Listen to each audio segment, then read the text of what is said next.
بسم اللہ الرحمن الرحیم۔ بلا سحری روزہ رکھنا۔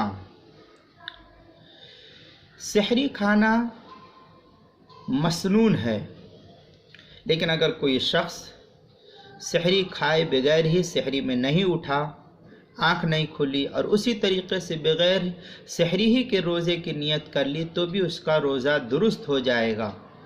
البتہ اتنا فرق ہے کہ سحری کی برکت سے یہ شخص محروم رہے گا، جس برکت کو حدیث پاک کے اندر کہا گیا وہ برکت نہیں ملے گی، باقی روزہ اس کا ہو جائے گا۔